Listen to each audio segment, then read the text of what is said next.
Good evening, guys. Topic for the day is SNMP. ठीक है जी.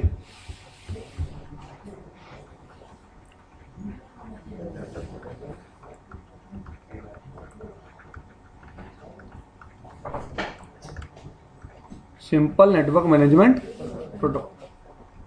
अब भाइयों एक बात समझने की कोशिश करो, पॉइंट ऑफ व्यू पे चलते हैं. इससे पहले हमने एक टॉपिक पढ़ा था सिसलॉक, याद है? सिसलॉक स्टैंड्स फॉर सिस्टम लॉक.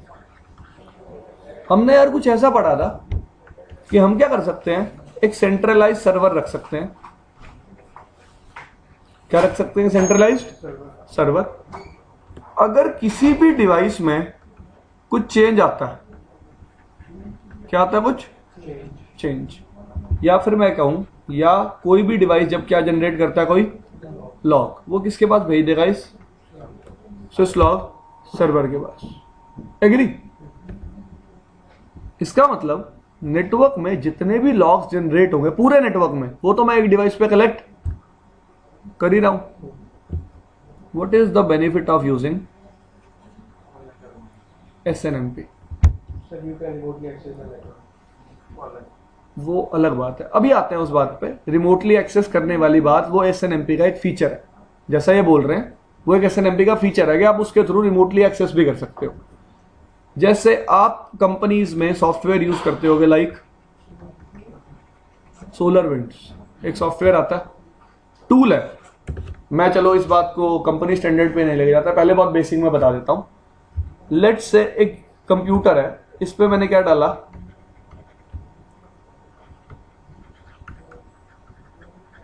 क्या डाला? ये क्या बन गया?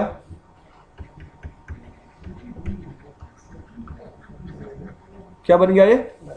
SNMP manager. जिस क्लाइंट मशीन पे भी मैं SNMP का रिलेटेड कोई भी सॉफ्टवेयर डाल दूंगा, ये SolarWinds था ना, ये भी क्या था? एक सॉफ्टवेयर था जो मैं एक एंड मशीन पे डालूंगा. अब यहां बैठ के मैं अपने नेटवर्क को क्या करूंगा? क्या करूंगा? Monitor. Guys now try to understand मैं क्या कह रहा हूं. सेम मशीन पे मैंने सिसलॉक की एप्लीकेशन भी इंस्टॉल कर दी, तो सेम मशीन क्या बन गई?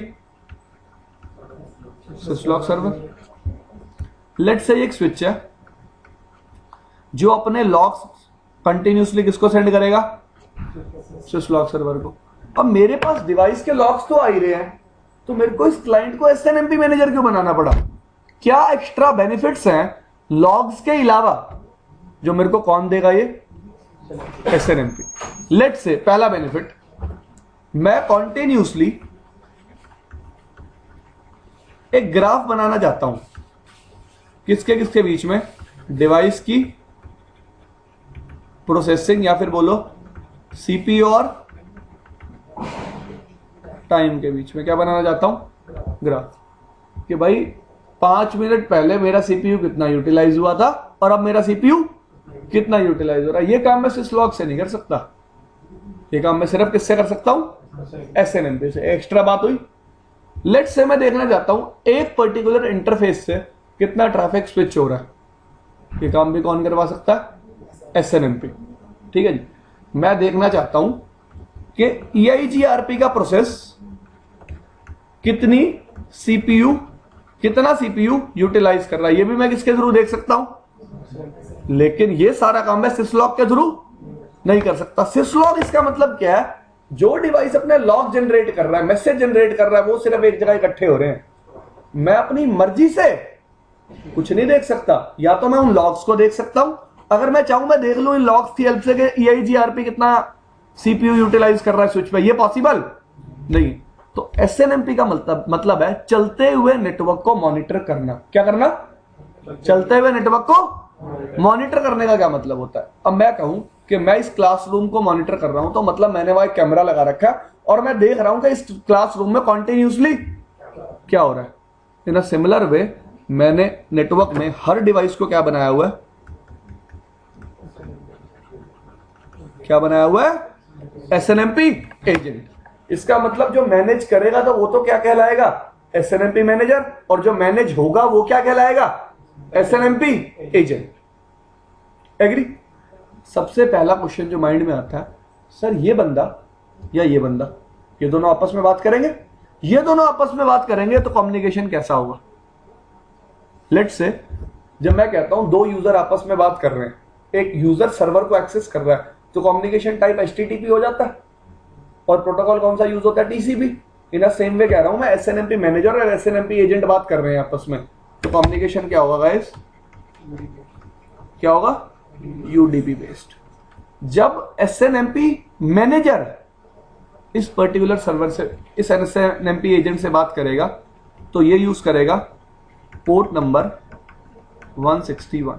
कौन सा, जब एसएनएमपी एजेंट इस सर्वर से बात करेगा, पोर्ट नंबर कौन सा यूज करेगा, 162। एग्री। इसका मतलब एसएनएमपी एजेंट किस पोर्ट को लिसन करता रहेगा, 161 को, और एसएनएमपी मैनेजर किस पोर्ट को लिसन करता रहेगा, 162 को। इसका मतलब एसएनएमपी भी एक लेयर 7 प्रोटोकॉल है जो यूडीपी बेस्ड है, और कौन से पोर्ट नंबर यूज करता है, 161 और 160। ठीक है भाई। अब आ जाते हैं मेन चीज पे। ये मेरा एक डिवाइस है, ये एसएनएमपी सर्वर है, ये एक स्विच है, ये एक राउटर है, ये भी एक राउटर है। मतलब ये तीनों क्या है, और ये बंदा कौन है, सर्वर। ये बंदा कौन है, सर्वर। एसएनएमपी मैनेजर बोल लो, या फिर एसएनएमपी सर्वर बोल लो, या फिर इसके लिए एक और नाम भी डिफाइंड होता है कई बुक्स में, NMS. NMS stands for network management station. Fine. अब ये डिवाइस क्या करेगा, इस डिवाइस पे जितने भी प्रोसेस होंगे ना, जितने भी क्या होंगे, हर प्रोसेस को एक ओआईडी मिल जाएगी। क्या मिल जाएगी, ओआईडी का मतलब क्या होता है, object identifier. It is like this. ये कुछ इस तरह से है बात। ओके।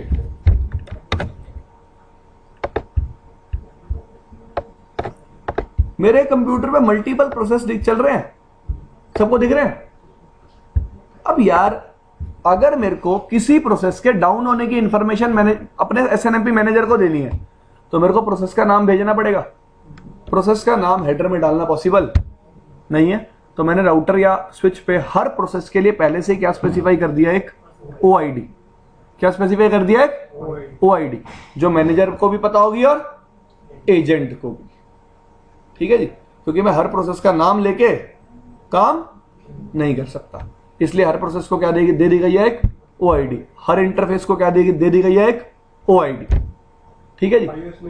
iOS में ये क्या होती है, डिफाइंड होती है।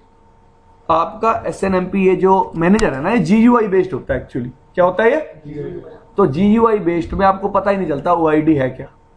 क्यों नहीं पता चलेगा, आप तो वहां जाओगे, अपने इंटरफेस पे क्लिक करोगे, इंटरफेस का नंबर डालोगे, हाँ भाई मैं ये देखना चाहता हूँ इस इंटरफेस से कितना ट्रैफिक पास हो रहा है, तो उसमें आपने कभी कहीं ओआईडी तो डाली नहीं।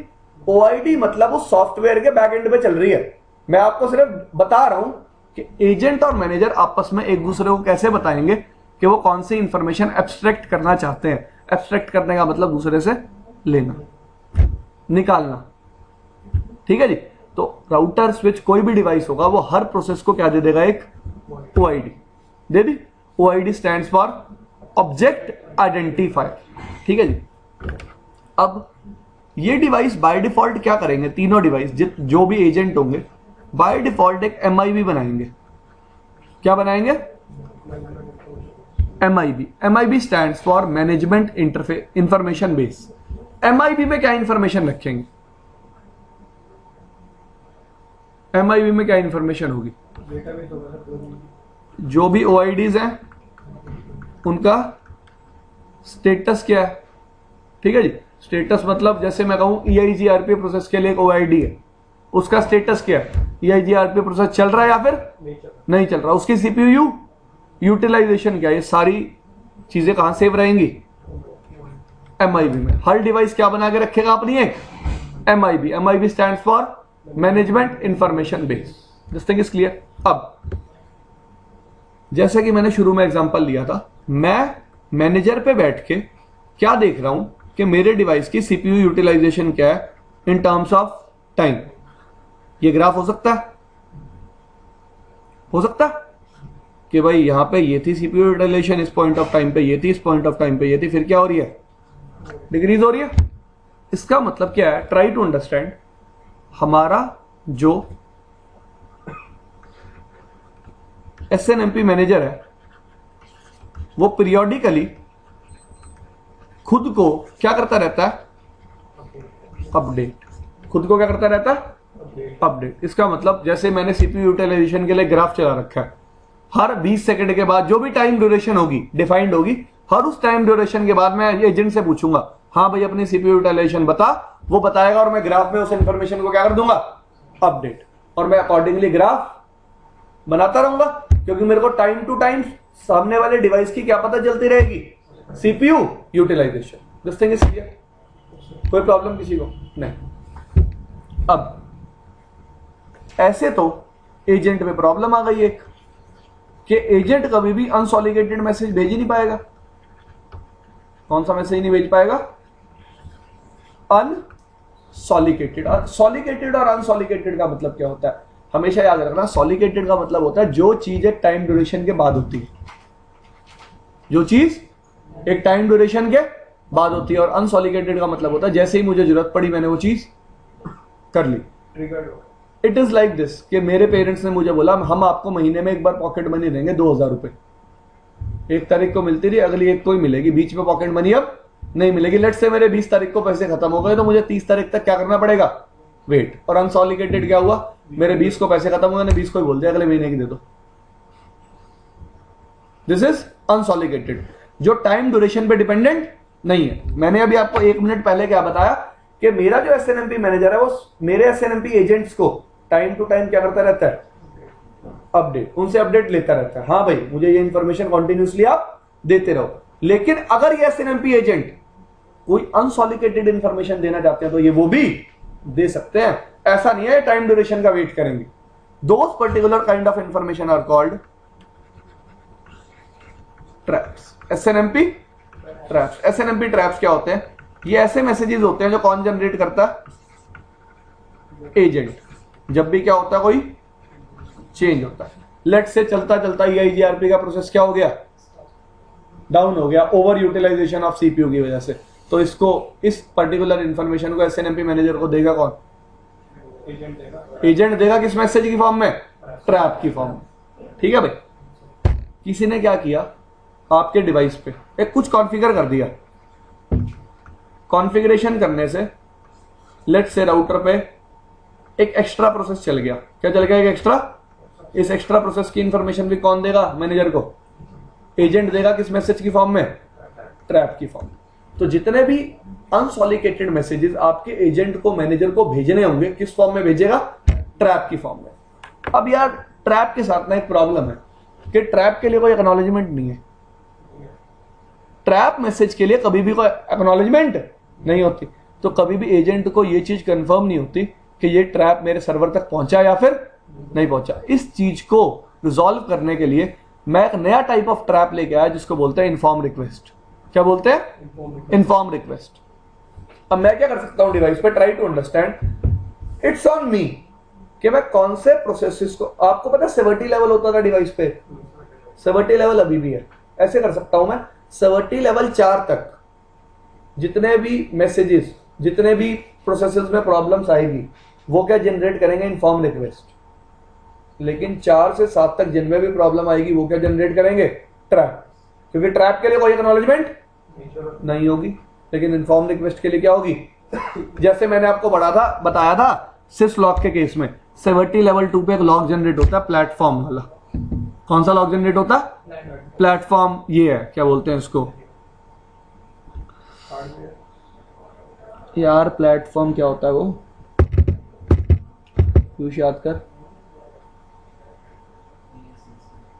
iOS मिसमैच नहीं होता। प्लेटफॉर्म क्या होता है यार, लेट से मैं वो गेम चला रहा हूं लैपटॉप पे और वो चल नहीं रही, प्लेटफॉर्म की इनकम्पेटिबिलिटी की प्रॉब्लम है लेट्स से, तो उसके लिए जो मैसेज होगा वो किस फॉर्म में जाएगा? इनफॉर्म रिक्वेस्ट की फॉर्म में। हाँ वर्जन भी, हाँ जी, हाँ इनफॉर्म रिक्वेस्ट की फॉर्म में कि मैं तुम्हें इन्फॉर्म कर रहा हूं और सर्वर उसके लिए क्या देगा? एक एक्नॉलेजमेंट देगा। तो यार किन ओआईडीज के लिए आपको इन्फॉर्म लॉग्स यूज करने हैं और किन के लिए ट्रैप यूज करने हैं, आप ये स्विच पे स्पेसिफाई कर सकते हैं। ठीक है जी, अगली बात पे आते हैं यार।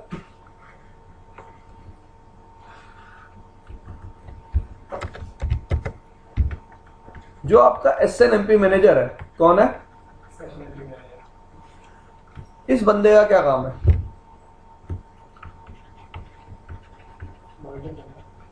नहीं, ये बंदा पहली रिक्वेस्ट कौन सी सेंड कर सकता है? Gate request. गेट रिक्वेस्ट का मतलब है ये पर्टिकुलर एक ओआईडी भेज सकता है। ऑब्जेक्ट आइडेंटिफायर, भाई मुझे किसके बारे में इंफॉर्मेशन चाहिए? इस ऑब्जेक्ट आइडेंटिफायर के बारे में क्या चाहिए? इंफॉर्मेशन चाहिए। लेट्स से ऑब्जेक्ट आइडेंटिफायर किसका? एक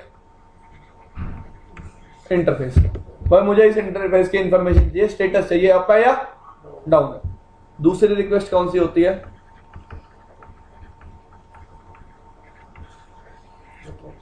gate next request. Get next request क्या होती है? लेट्स से मैंने गेट रिक्वेस्ट भेजी और उसके बाद एक और लगातार क्या भेज दी?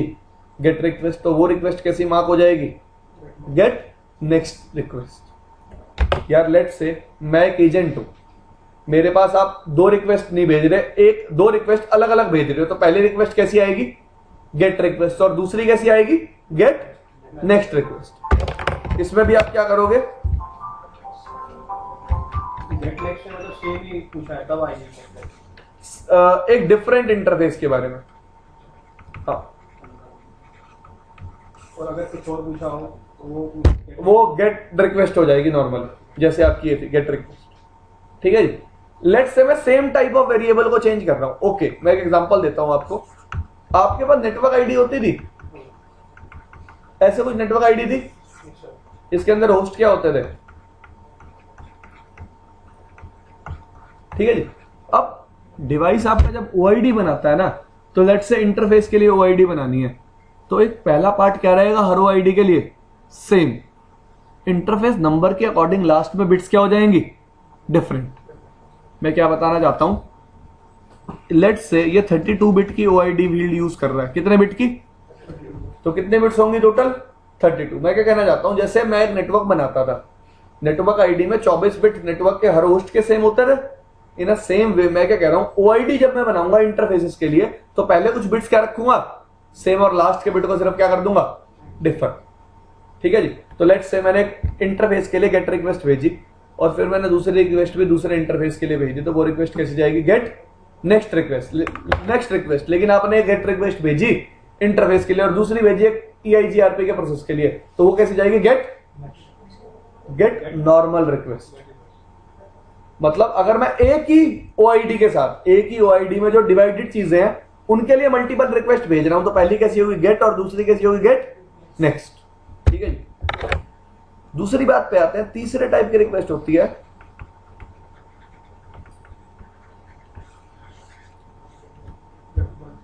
Gate bulk request. हाँ भाई, गेट बल्क का क्या मतलब? गेट बल्क का मतलब है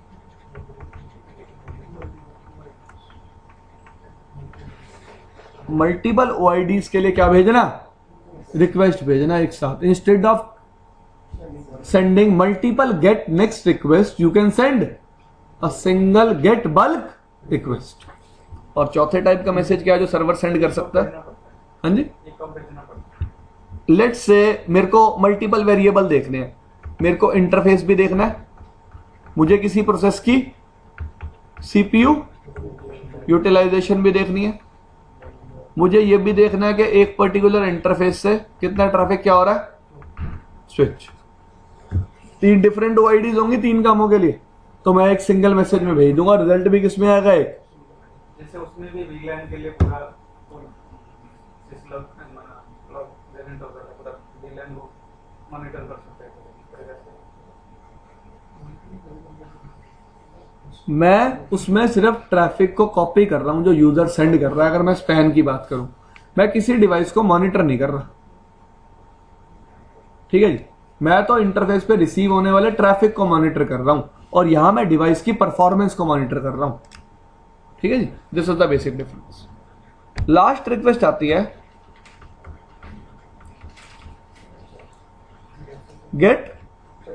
गेट सेट रिक्वेस्ट। क्या होती है? अगर मैं चाहता हूं कि मैं मैनेजर पे बैठा बैठा इस पर्टिकुलर डिवाइस के इस इंटरफेस पे आईपी दे दूं, ये भी मैं काम एसएनएमपी सर्वर पे बैठा बैठा कर सकता हूं। दूसरी चीज, आसान बात बताता हूं मैं आपको, मैं वीटीपी डोमेन नेम चेंज करना चाहता हूं थ्रू आउट माई डोमेन, लेकिन मैं नहीं चाहता मैं किसी भी डिवाइस पे क्या करूं, किसी भी डिवाइस का एक्सेस करूं। तो मैं क्या कर सकता हूं, एसएनएमपी सर्वर पे बैठे बैठे ही हर डिवाइस का क्या चेंज कर सकता हूं, domain name, by sending which message, get set request message. ठीक है जी। सेट रिक्वेस्ट का मतलब होता है पर्टिकुलर वेरिएबल्स को क्या करना, सेट करना। ठीक है जी। और या फिर आप दूसरी टर्म से बोल सकते हो पर्टिकुलर वेरिएबल्स को क्या करना, कॉन्फ़िगर करना। ठीक है जी, this thing is clear.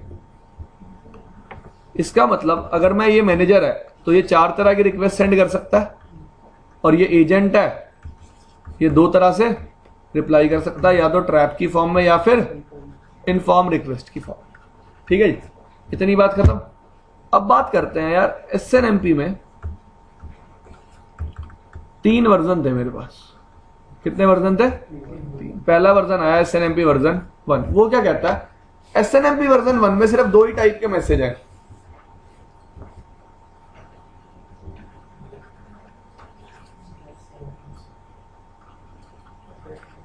Gate request और सेट रिक्वेस्ट। ठीक है जी, कोई प्रॉब्लम? और ये ओआईडी कितना बड़ा यूज करता है,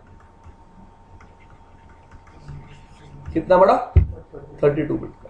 इसमें कोई भी ऑथेंटिकेशन और एन्क्रिप्शन आपको प्रोवाइडेड नहीं है। क्या प्रोवाइडेड नहीं है?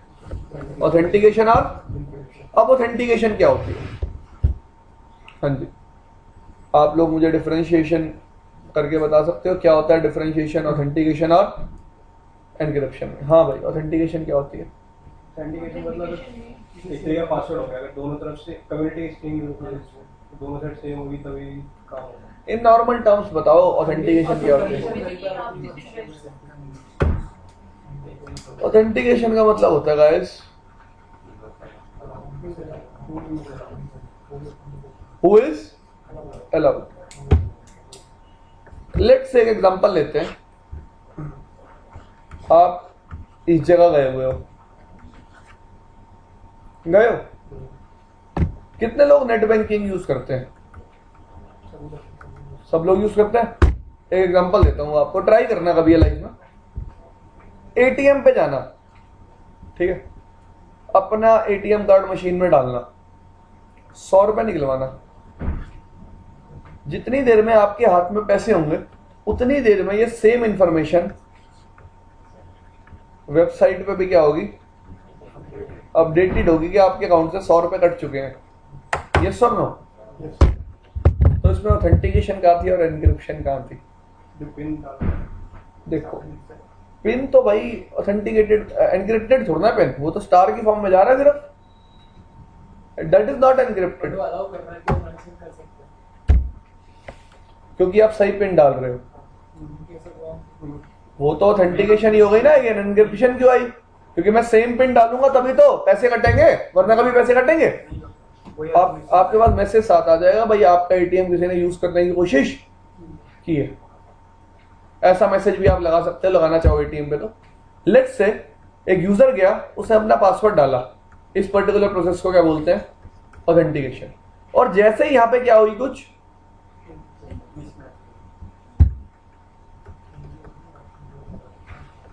एक तो यहां पे कोई ट्रांजैक्शन हुई, इस पर्टिकुलर एटीएम ने क्या किया, एक मैसेज भेजा किसके पास, वेबसाइट के पास। उस मैसेज को क्या करके भेजा, एनक्रिप्ट करके भेजा, कि रास्ते में कोई यूजर इस मैसेज को रीड ना कर पाए। तो एनक्रिप्शन होता है पर्टिकुलर डेटा के फॉर्मेट को क्या कर देना, चेंज, के इंट्रूडर उसको कभी भी रीड ना कर पाए। ठीक है जी। और ऑथेंटिकेशन होती है कि हाँ भाई, जो बंदा मेरे को ये मैसेज सेंड कर रहा है, क्या वो बंदा सही है, is he the right person, कि जिस समय एक्सपेक्ट कर रहा हूं वही सेंड कर रहा है, कोई और सेंड तो नहीं कर रहा। This is authentication. और एनक्रिप्शन क्या है कि जो डेटा वो भेज रहा है वो किस फॉर्म में आ रहा है, नॉर्मल फॉर्म में आ रहा है या एनक्रिप्टेड फॉर्म में आ रहा है। एनक्रिप्टेड फॉर्म का मतलब उस डेटा की फॉर्म क्या कर देना, चेंज। तो मैंने आपको बताया कि एसएनएमपी वर्जन 1 के केस में ना ही कोई ऑथेंटिकेशन है और ना ही कोई एनक्रिप्शन है। ऑथेंटिकेशन से क्या मतलब है,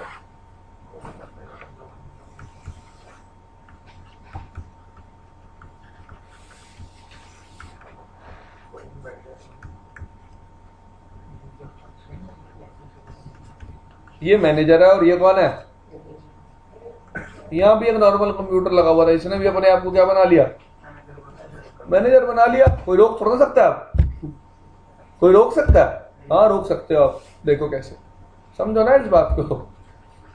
आप क्या करते हो, मैनेजर पे और एजेंट पे क्या डिफाइन करते हो, एक क्या डिफाइन करते हो, एक कम्युनिटी स्ट्रिंग। अगर ये कम्युनिटी स्ट्रिंग मैच होगी तभी एक दूसरे से बात कर पाएंगे, वरना एक दूसरे से बात नहीं कर पाएंगे। अब लेट्स से एक यूजर था, नया नया आया था कंपनी में, उसने थोड़े टाइम बाद पढ़ा यार स्पैन भी कुछ होता है, पढ़ लिया। अब कंपनी में रह गया, उससे स्विच का एक्सेस तो मिल ही गया यार। उसने दोस्त बना लिया नेटवर्क एडमिनिस्ट्रेटर को, एक दिन उसको घर बुला लिया, पार्टी कर ली, उसने पासवर्ड बता दिया। इतनी बात होती है, ठीक है जी। अब पासवर्ड बताने के बाद उसने क्या किया, ये एडमिन यहां बैठता था, इस एडमिन के पोर्ट पे क्या लगा दिया, स्पैम। लेट्स एग्जांपल है एक, जिससे इस बंदे को भी किसका पता चल गया, किसके बारे में पता चल गया, क्योंकि कम्युनिटी स्ट्रिंग कभी भी एनक्रिप्टेड थोड़ा होती है। किस फॉर्म में ट्रैवल करेगी, प्लेन टेक्स्ट फॉर्म में। किस फॉर्म में ट्रैवल करेगी, प्लेन टेक्स्ट फॉर्म में, ठीक है जी। जिसकी वजह से इसको भी कम्युनिटी स्ट्रिंग पता चल गई। इस बंदे ने क्या किया, अब इस पर्टिकुलर एजेंट को या तो कॉन्फ़िगर करना शुरू कर दिया या इससे कुछ इंफॉर्मेशन रिट्रीव करना शुरू कर दिया। एग्री। अब ये पर्टिकुलर यूजर भी नेटवर्क की इंफॉर्मेशन को क्या कर सकता है, कलेक्ट कर सकता है, और किसी वेरिएबल को सेट करना चाहे तो सेट भी कर सकता है। मुझे अपने नेटवर्क को इस प्रॉब्लम से क्या करना है, बचाना है। इस प्रॉब्लम को रिजॉल्व करने के लिए एसएनएमपी वर्जन 2 बनाया गया। क्या बनाया गया, एसएनएमपी वर्जन 2। एसएनएमपी वर्जन 2 में 4 मैसेज आ गए जो हमने अभी पढ़े हैं। एसएनएमपी वर्जन 1 में सिर्फ 2 ही मैसेज थे, एसएनएमपी वर्जन 2 में कितने मैसेज आ गए, 4। मैं मैनेजर के पॉइंट ऑफ व्यू से बता रहा हूं। किसके पॉइंट ऑफ व्यू से, क्लाइंट पे दोनों सेम ही रहते हैं, ठीक है जी। क्लाइंट पे दोनों क्या रहते हैं, सेम। दूसरा चेंज क्या हुआ, मैंने ओआईडी कितना बड़ा बना दिया, 64 बिट।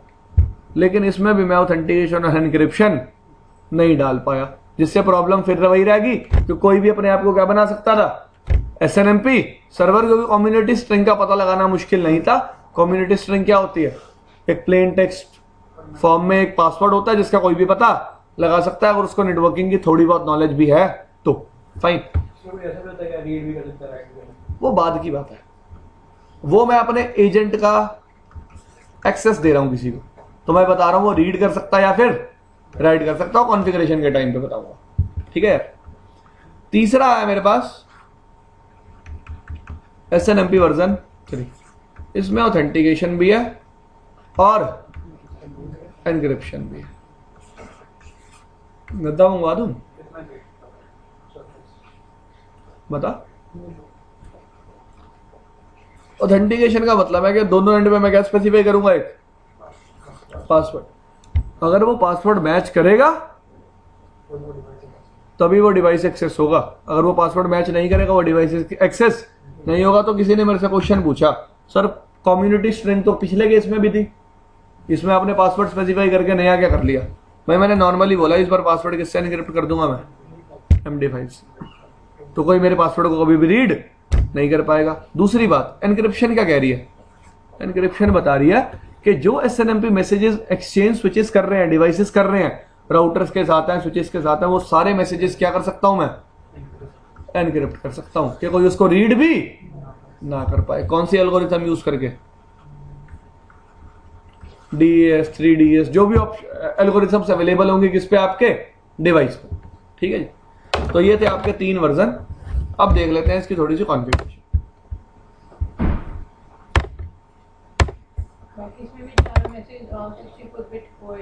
हाँ जी,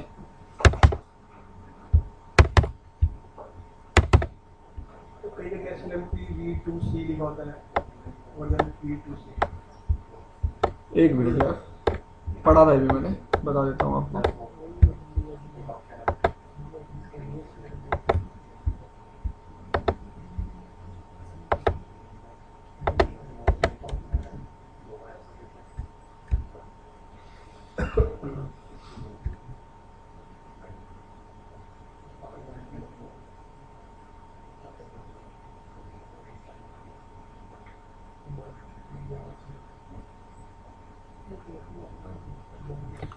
SNMP V2C ही होता है यार, V2 कुछ नहीं होता, वो V2C नाम दिया।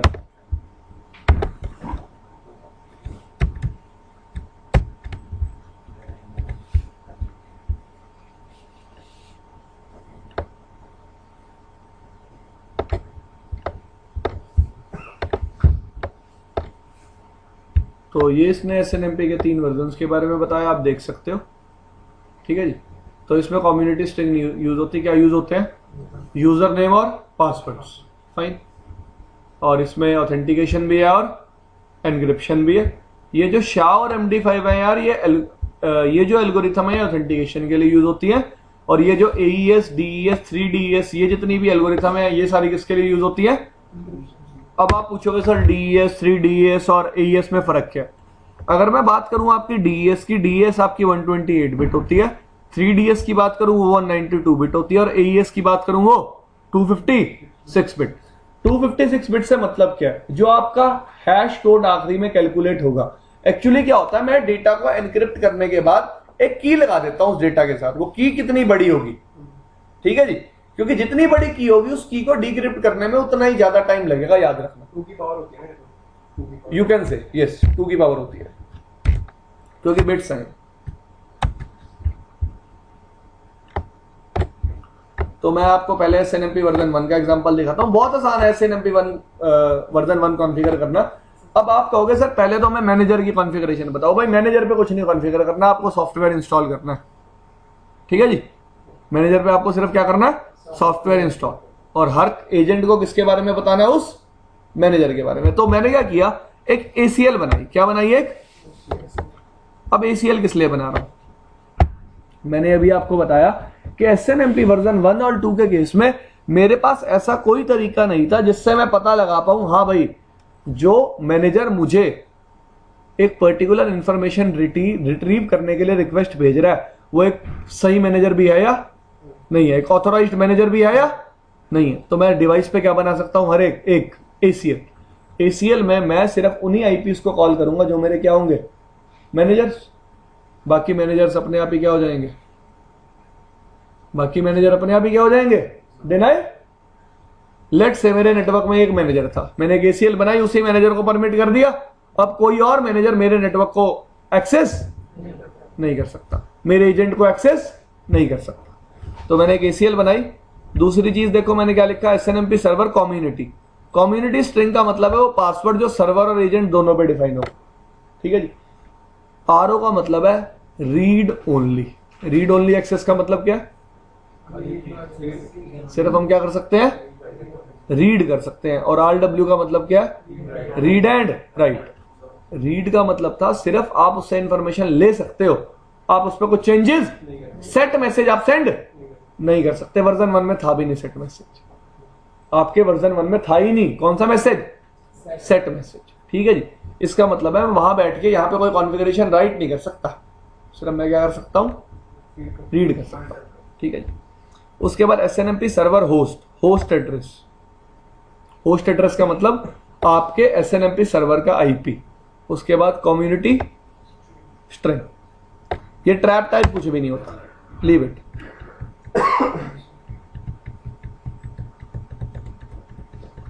बाय डिफॉल्ट मैं जाता हूं सारे ट्रैप आए, तो इसमें इसने देखो क्या किया, 2 ACL बनाई है जिसमें इसने 2 IPs मैच कराई हैं आपके सामने। इन्हीं 2 IPs को इसने कौन सा एक्सेस दिया है? Read only. ठीक है जी। और इसका SNMP सर्वर कौन सा है?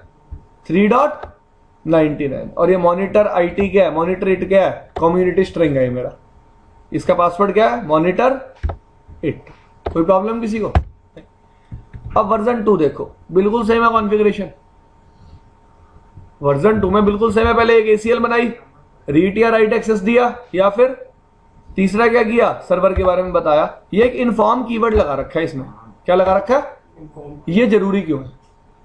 देखो यार, बाय डिफॉल्ट मेरा कोई एजेंट है, उसको मैंने सर्वर के बारे में बता दिया, यार बाय डिफॉल्ट तो वर्जन 1 ट्रैप ही भेजेगा, मेरे को उसको बताना भी तो पड़ेगा मैंने वर्जन क्या कर दिया, चेंज। वर्जन के चेंज के बारे में बताने के लिए हम कौन सा कीवर्ड यूज करते हैं, इन्फॉर्म। के वर्जन कौन सा यूज कर रहा हूं, 2C। कौन सा यूज कर रहा हूं, 2C। मैंने आपको बताया था वर्जन का नाम ही क्या होता है, SNMP version 2C। In the SNMP server host command, use of version 2C keyword to identify SNMP version 2C operation. By default, regular SNMP traps are sent to use inform request instead add the inform keyword. ठीक है जी, एक बात और हम miss कर गए, ये जो inform request की बात की थी ना मैं, जिसके लिए acknowledgement होता है, ये भी आपकी वर्जन 2 में इंट्रोड्यूस हुई थी। ये वर्जन 1 में बाय डिफॉल्ट एग्जिस्ट नहीं करती थी, वर्जन 1 में सिर्फ क्या होते रहे, ट्रैप्स। तो ये इन्फॉर्म कीवर्ड बेसिकली यहां क्या करेगा, उन इन्फॉर्म रिक्वेस्ट को क्या कर देगा, एनेबल कर देगा। और ये वर्जन 2C क्या करेगा, जो ट्रैप सेंड करेगा, इस बार आपका डिवाइस कौन से वर्जन के करेगा, वर्जन 2 के। और बाय डिफॉल्ट अगर आप देखो तो यहां भी तो कॉन्फ़िगरेशन सेम ही थी, सेम थी ना। तो अगर मैं यही कॉन्फ़िगरेशन कर देता तो ट्रैप किसके सेंड होते, वर्जन 1 के। होते हैं ट्रैप सेंड, लेकिन डिवाइस को बताना पड़ेगा ना ट्रैप कौन से वर्जन के सेंड करने हैं, 2 के। वर्जन 3 की कॉन्फ़िगरेशन आप खुद पढ़ सकते हो, और मेरे अकॉर्डिंग तो आपको पढ़ने की जरूरत भी नहीं है। It's not your cup of T, आप इसको कभी भी डिप्लॉय नहीं कर पाओगे। मैं ऐसी चीजें क्यों नहीं पढ़ाता, क्योंकि प्रॉब्लम क्या होती है, अगर बंदा समझ भी लेता है, जब तक डिप्लॉय नहीं करोगे तब तक आपको अंडरस्टैंडिंग नहीं होगी यार। तो you can not deploy these things. तो यार आप एक बार पढ़ लेना, अगर ना समझ में आए तो पूछ लेना, ठीक है। वैसे तो वर्जन, मैंने आपको शुरू में ही बात बता दी थी लिमिटेशन वाली। वैसे वर्जन 3 यूज होता होगा ना, हाँ, रियल टाइम में मैं वर्जन 3 डिप्लॉय करता हूँ हमेशा। अरे कुछ नहीं है, बहुत ज़्यादा फ्री टू यूज़ है वर्जन 3। सबसे पहले क्या करना है, एक व्यू बनाना है। व्यू बनाने का मतलब है, हाँ भाई मैं देखना चाहता हूँ इन चीज़ों के बारे में, इन OIDs के बारे में, ठीक है जी। अगर मैं व्यू नहीं बताऊंगा तो वो इन्फॉर्मेशन मेरे को सबकी देगा, ठीक है जी। दूसरा काम क्या करना है, यूज़र नेम बनाना है। हाँ भाई, मेरा यूज़र नेम क्या और पासवर्ड क्या, इनको एनक्रिप्ट करने के लिए मैं क्या यूज़ करूंगा, MD5। उसके बाद मेरे को एनक्रिप्शन करनी है, अपने मैसेज को एनक्रिप्ट करना है। एनक्रिप्शन करने के लिए मैं कौन सी एल्गोरिथम यूज करूंगा, ये स्पेसिफाई करना है। उसके बाद सारे को बाइंड करके लिख देना है कमांड में, और रीड राइट एक्सेस यहां भी होगा, ठीक है जी। देख लेना एक बार, कॉन्फ़िगरेशन समझ में आ जाएगी, इट इज नॉट डिफिकल्ट। तो जैसे कि आप सब जानते हैं, हमारा अगला टॉपिक है। अब देखो यार, मेरे पास DSCP में अगर सच बात बताऊं कितनी चीजें हैं पढ़ाने को। एक सबसे पहला है, फिर है, ठीक है, ये तो गई।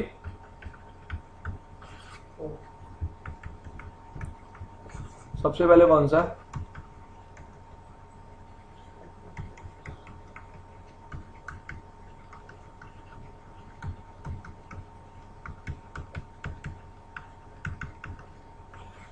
ये सब चीजें हैं मेरे पास पढ़ाने को। तो क्या पढ़ाऊं बताओ यार। देख, अब तू अगर ऐसा सोचेगा मैं DSCP तेरे को पूरा पढ़ाऊं, तो फिर आज की क्लास हम DSCP ही पढ़ पाएंगे। मैं पूछ रहा हूं आपसे, देखो मैंने ऐसा नहीं कहा कि मैं DSCP नहीं पढ़ाऊंगा। आप बताओ, अगर आप कहोगे DSCP तो DSCP पढ़ाऊंगा। स्टार्ट तो करना पड़ेगा।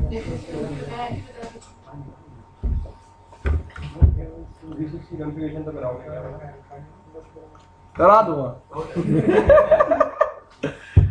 यार। SNMP कॉन्फ़िगर करना और ये V6 की कॉन्फ़िगरेशन करना बहुत अलग बातें हैं।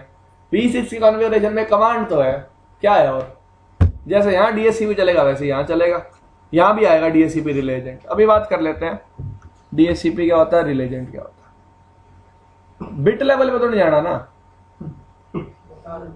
ठीक है, देख लेते हैं। ये एक यूजर है, ये एक स्विच है।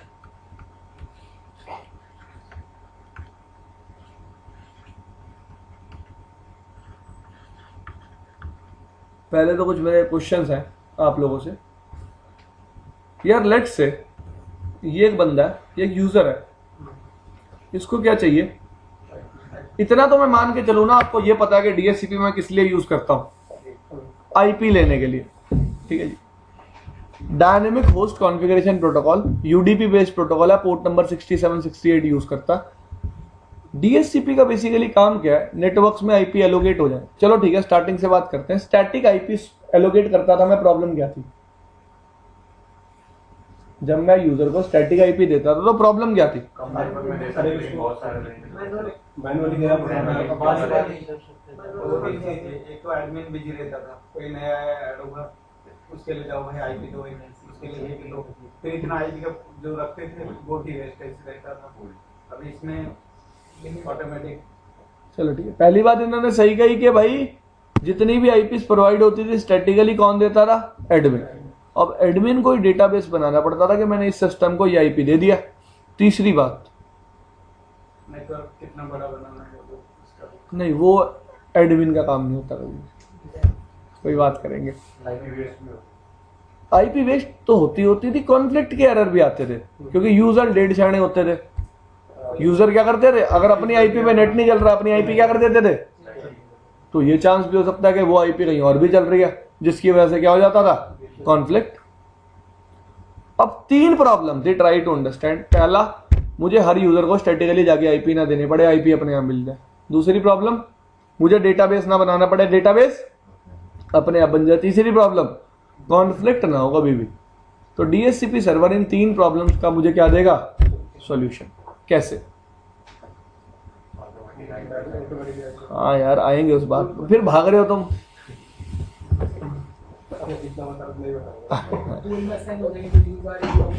अरे बिल्कुल यार, मैं क्या तो रहा हूं, तुम्हें पता, तुम मजे ले रहे हो मेरे।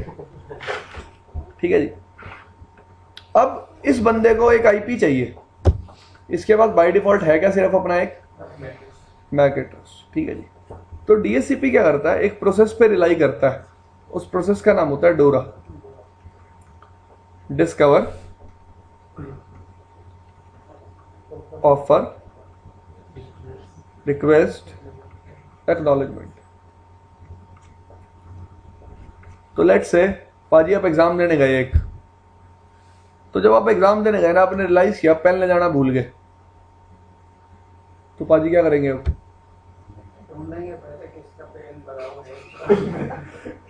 भाई पाजी अगर थोड़े सेंसिबल होंगे तो हॉल में खड़े हो जाएंगे और पूछ लेंगे, भाई किसी के पास एक्स्ट्रा पेन है तो मुझे दे दो। एग्री? यही करेंगे। अब लेट्स से भाई वहां एक लड़की बैठी थी, उसने पाजी को पेन दिया, तो इसका क्या मतलब है? क्यों किया ऑफर? देखो यार, मदद करना चाहिए भाई। उसके पास एक एक्स्ट्रा पेन था, इसलिए उसने क्या कर दिया? ऑफर कर दिया। ऐसा कुछ नहीं था कि पाजी अच्छी शर्ट पहन के गए हुए थे, अच्छे लग रहे थे, ऐसा कुछ नहीं था। It was like this. ठीक है जी। तो इस बात को ऐसे ले लो यार, एक बंदे को आईपी चाहिए तो डिस्कवर किसको करना पड़ेगा? उस बंदे को खुद। वो आपने सुना है, एक कहानी पढ़ता था यार, मैं उसका नाम भूल जाता हूँ, मेरे साथ एक प्रॉब्लम है। अरे जिसने पत्थर में भगवान ढूंढा था,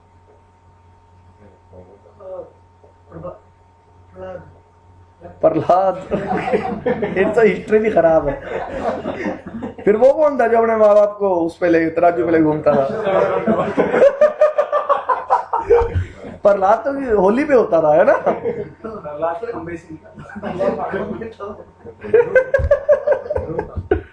ठीक है भाई, बात कर लो यार। तो ऐसा ही होता है यार, ऐसे समझ लो। अब आप, मैं एग्जांपल दे रहा था, आप देने तो दे दे। इस बंदे को आईपी चाहिए तो डिस्कवर भी किसको करना पड़ेगा? इसको खुद ही करना पड़ेगा। तो डिस्कवर पैकेट कौन सेंड करेगा? ये बंदा।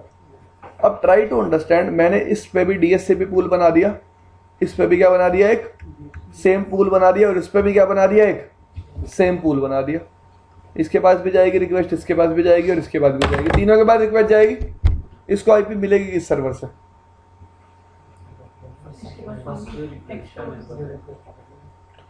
जो इसको आईपी पहले ऑफर कर देगा। जैसे सेम केस, पाजी गए थे पेपर देने, पाजी ने पूछा किसी के पास एक्स्ट्रा पेन है, कई लोगों ने देने की सोची, लेकिन जिसने पहले दे दिया उसी का पेन पाजी ने ले लिया। नॉर्मल सी बात, जो आईपी पहले ऑफर कर देगा उसी की आईपी यूजर एक्सेप्ट कर लेगा। दोनों सर्वर किसमें रह जाएंगे फिर? आईपी ना देने वाले लोगों में। ठीक है जी, first come first serve basis है। ठीक है जी, ये बात याद रखना। अब मैं ये केस ही हटा देता हूं कि मेरी लाइन में क्या है, मल्टीपल डीएससीपी सर्वर है। अब मेरी लाइन में कितने सर्वर रहेंगे? सिर्फ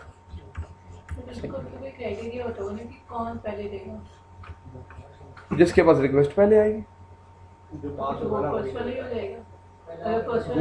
आप देखो, मैं आपसे वही तो बात कर रहा था, आपने बात नहीं समझी। यहां से एक्चुअली इसने मैसेज ब्रॉडकास्ट भेजा, ये गया इसके पास भी, इसके पास भी और इसके पास भी। जो ऑफर पहले देगा, जिसका ऑफर इसके निक कार्ड पे पहले रिसीव हो जाएगा, वही इसको आईपी देगा। तभी तो मैंने इस प्रोसेस को क्या बोला, जो नियर होगा वही दे देगा।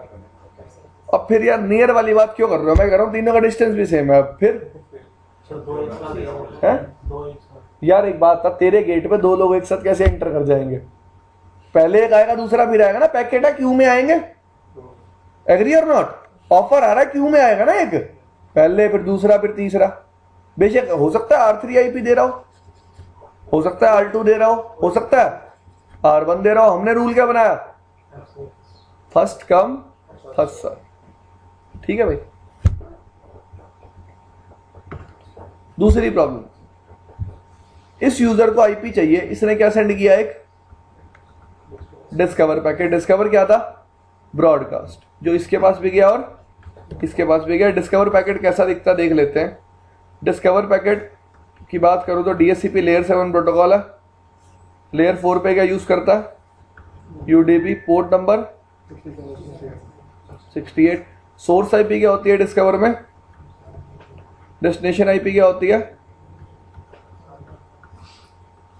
सोर्स मैक क्या होता है? इस यूजर का मैक एड्रेस लेट से क्या है? ए। और डेस्टिनेशन मैक क्या होता है?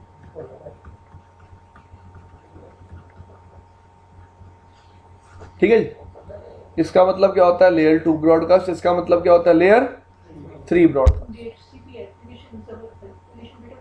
हाँ, एप्लीकेशन लेयर प्रोटोकॉल। तो ये मेरा एक डीएससीपी डिस्कवर पैकेट बन गया। ठीक है जी।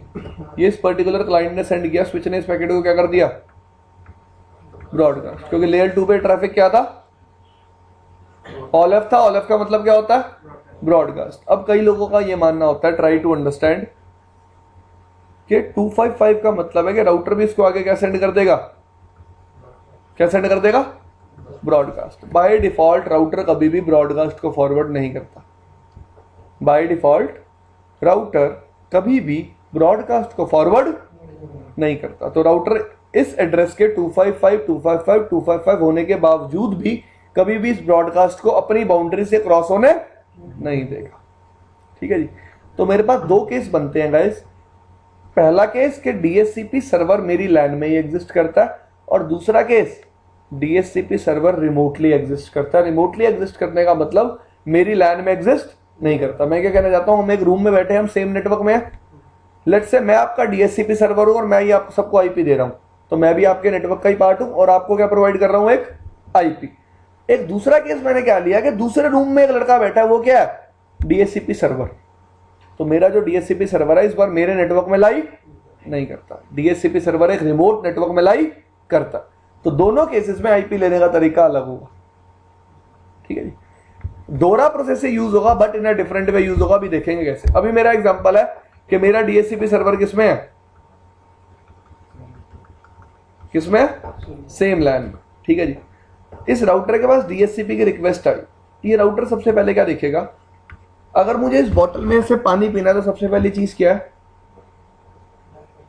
भाई? देखो, इस बोतल में से पानी पीने के लिए सबसे पहली चीज है पानी। अब इसमें ढक्कन भी है, मैं ढक्कन तो नहीं खोल रहा, मैं ऐसे जान के करके तो नहीं देख रहा हाँ भाई पानी निकल रहा है नहीं निकल रहा, मुझे दिख रहा है ना भाई। तो सबसे पहली चीज क्या है? पानी। In a similar way DSCP server को आईपी देनी है यूजर्स को। सबसे पहली चीज क्या है? एक आईपीस का पूल। क्या जरूरी है? अगर आईपीस का पूल यूजर सर्वर पे एग्जिस्ट नहीं करेगा, वो कभी भी आईपी आपको नहीं दे पाएगा। एग्री? मैंने सर्वर का पूल बना दिया, उस पूल में से पर्टिकुलरली वो आईपी दे देगा। अब जब भी मैं डीएचसीपी सर्वर पे एक पूल बनाता हूं, मैं पूल ऐसे बनाता हूं, देखो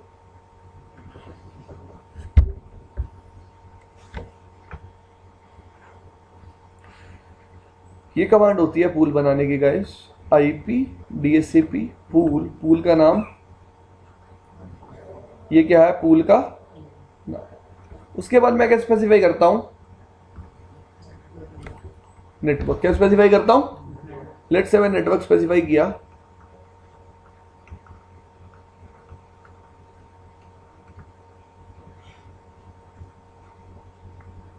इसका क्या मतलब है, ये क्या है और ये क्या है, सबनेट मास्क, ठीक है जी। अब राउटर के पास अवेलेबल आईपीस कहां से कहां तक हो गई,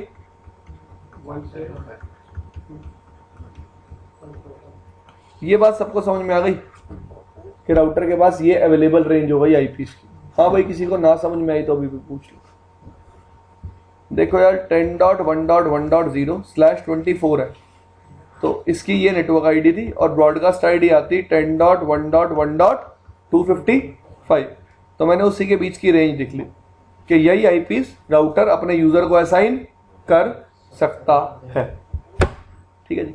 इसका मतलब इस कमांड की हेल्प से राउटर आईपी भी प्रोवाइड कर देगा और सबनेट मास्क भी प्रोवाइड कर देगा। क्या क्या प्रोवाइड कर देगा, आईपी भी और थर्ड थिंग रह के गई,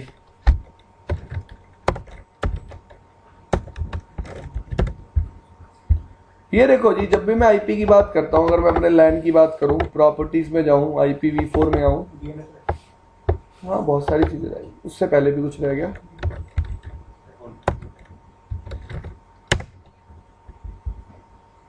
पहली आईपी एड्रेस मिल गया नेटवर्क कमांड से, सबनेट मास्क पे किससे मिल गया, नेटवर्क कमांड से। तीसरी चीज क्या रह गई, डिफॉल्ट गेटवे प्रोवाइड करने के लिए क्या कमांड यूज करते हैं हम लोग, चल रहे हैं। मैं आपको कहता ना था, फिर तुम्हें पहले आता है, फिर बता रहे मुझे कि कमांड होगी डिफॉल्ट, जिसमें मैं किसका आईपी लिखूंगा, अपने गेटवे का। ये आईपी हमेशा मेरा डीएचसीपी सर्वर हर क्लाइंट को एज अ क्या देगा, गेटवे, हर क्लाइंट को बताएगा तेरा गेटवे कौन है। लेट्स से मैंने स्पेसिफाई कर दिया 10.1.1.1, तो ये आईपी किसकी है, मतलब राउटर के इंटरफेस की। जो राउटर के इंटरफेस की आईपी होगी वही यूजर्स के लिए किसका काम करेगी, गेटवे का। और क्या इंफॉर्मेशन दे सकता हूं मैं, यूजर को बता सकता हूं तेरे लिए डीएनएस सर्वर कौन है, ठीक है, एग्री।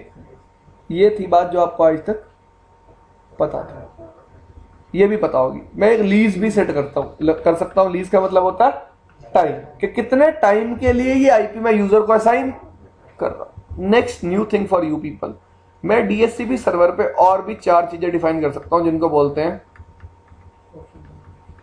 क्या बोलते हैं, ऑप्शन फील्ड्स। लेट्स से मेरे नेटवर्क में एक टीएफटीपी सर्वर भी है। कौन सा सर्वर, टीएफटीपी सर्वर। मैं हर डिवाइस को यह भी बता सकता हूं तेरे लिए टीएफटीपी सर्वर कौन है।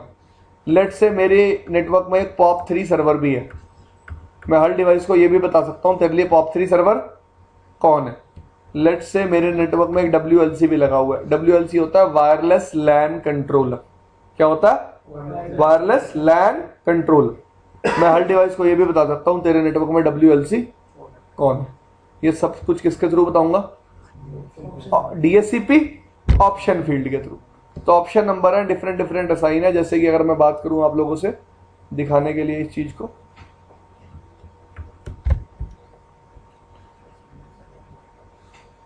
बात मत करो,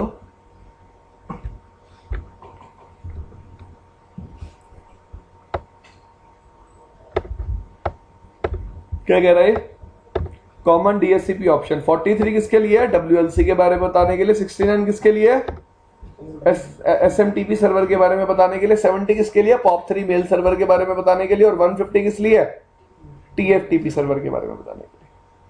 मतलब मैं चाहता हूं कि डीएचसीपी के थ्रू ये इंफॉर्मेशन पता चल जाए डिवाइस को कि TFTP सर्वर कौन है, SMTP सर्वर कौन है, POP3 सर्वर कौन है, या फिर WLC कौन है। और ये डीएचसीपी ऑप्शन नंबर और भी होते हैं। यहाँ पे सिर्फ इसने किसके पॉइंट ऑफ व्यू से दे रखे हैं, स्विच एग्जाम के पॉइंट ऑफ व्यू से। किस पॉइंट ऑफ व्यू से भाई, CCN पे स्विच है ना, उसका एक सिलेबस है। उस सिलेबस में वो इन 4 बातों को ही बताना जाता है, बाकी बातों को बताना नहीं जाता। तो मैं DHCP के थ्रू अपने डिवाइस को ये भी बता सकता हूँ SMTP सर्वर कौन है, POP3 सर्वर कौन है, या फिर TFTP सर्वर नेटवर्क में कौन है। जैसे अपने एग्जांपल लिया था कि वो जो मैनेजर है वो राउटर पे एक्सेस करेगी, HTTP रिक्वेस्ट भेजी है, हाँ जी, तो वहाँ से इंफॉर्मेशन लेकर आएगा कि वहाँ पे AWS सर्वर कौन है, POP3 सर्वर कौन वो खुद ऑफर करेगा। ये जो मैं पूल बना रहा हूँ ना, इस पूल में जितनी भी इंफॉर्मेशन है वो हर क्लाइंट को ऑफर होगी। हर क्लाइंट को जो भी अपनी आईपी के लिए रिक्वेस्ट भेजेगा उसे मैं आईपी तो दूंगा ही दूंगा, ये 7 और चीजें मैं जो उसे दूंगा, जैसे कि डिफॉल्ट गेटवे, DNS सर्वर की इंफॉर्मेशन, SMTP सर्वर की इंफॉर्मेशन, POP3 सर्वर की इंफॉर्मेशन, या फिर TFTP सर्वर की इंफॉर्मेशन। ठीक है जी, ये एक्स्ट्रा इंफॉर्मेशन है जो मैं अपने DHCP ऑफर में ऐड करवा सकता हूँ। यानी कि एक्नॉलेजमेंट में वो जो देगा वो ये सब इंफॉर्मेशन देगा। एक्नॉलेजमेंट में नहीं, मैं अभी भी बात कर रहा हूँ ऑफर में। अभी मैंने सिर्फ आपको डिस्कवर मैसेज के बारे में बताया। डिस्कवर मेरे DHCP सर्वर के पास पहुंचा था, तो कंडीशन क्या थी, मैंने कहा था बॉटल में से पानी पीना है। कंडीशन क्या, उसके पास क्या होना चाहिए, पानी। बॉटल के पास क्या होना चाहिए, पानी। इन सिमिलर केस मैंने आपको बताया था कि DHCP सर्वर को आईपी ऑफर करनी है तो उसके पास क्या होना चाहिए, आईपी का क्या होना चाहिए, पूल। मैंने पूल बनाया, नेटवर्क कमांड चलाई। नेटवर्क कमांड किस लिए हेल्प करेगी, आईपी प्रोवाइड करने के लिए और सबनेट मास्क प्रोवाइड करने के लिए। उसके बाद मैंने कमांड चलाई डिफॉल्ट राउटर, ये कमांड किस लिए हेल्प करेगी, गेटवे देने के लिए। उसके बाद मैंने कमांड चलाई DNS, ये डिवाइस को क्या बताएगी, तेरे लिए DNS सर्वर कौन है। उसके बाद मैंने कमांड चलाई लीज बताएगी कि ये आईपी मैं तेरे को कितने टाइम के लिए दे रहा हूं। उसके बाद मैंने कुछ ऑप्शंस फील्ड यूज करी अपने डिवाइस को बताने के लिए कि तेरे लिए TFTP सर्वर कौन है, POP3 सर्वर कौन है और WLC कौन है, और जैसे साथ के साथ मैं बता सकता हूं तेरे लिए SMTP कौन है। ठीक है सर, एक राउटर में कितना पूल बना सकते हो? एक राउटर में आप मल्टीपल पूल बना सकते हो, मैंने ऐसा कभी लिमिटेशन चेक नहीं किया। नहीं, ऐसे स्विच में VLANs अलग अलग है तो हाँ जी, आईपी नेटवर्क भी अलग अलग होना है, हाँ बिल्कुल एग्री। तो pools it should be more than one, no? If Yes, we are having more every than time. one VLAN, yes, every time pools will be more then 1। आपको मैं क्या कौन सा केस बताऊं, आप कैसा केस देखना चाहते हो, मल्टीलेयर स्विच पे, राउटर पे? स्विच के केस में मैं वो बोल रहा हूँ। बिल्कुल, अभी बताता हूँ वो केस, अभी आता हूँ उस बात पे कि मेरे पास मल्टीपल VLANs है तो मेरे को क्या बनाने पड़ेंगे, मल्टीपल पूल्स बनाने पड़ेंगे। अभी आते हैं उस बात पे, एक बार इस प्रोसेस को पूरा कर ले। अभी मैंने डिस्कवरी भेजा था, अभी रिक्वेस्ट आई नहीं थी।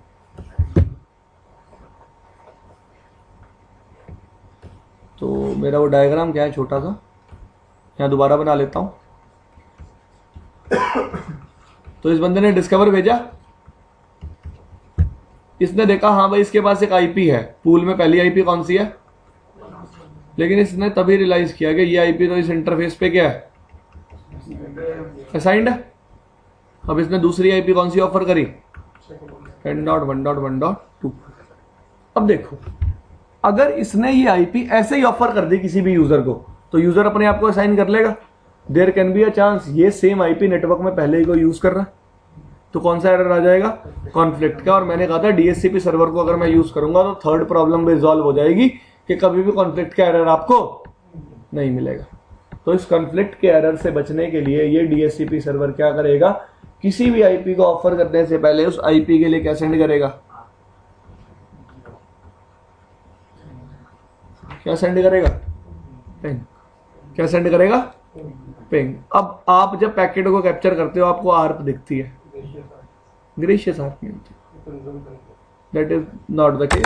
पिंग आर्प दिखती है आपको।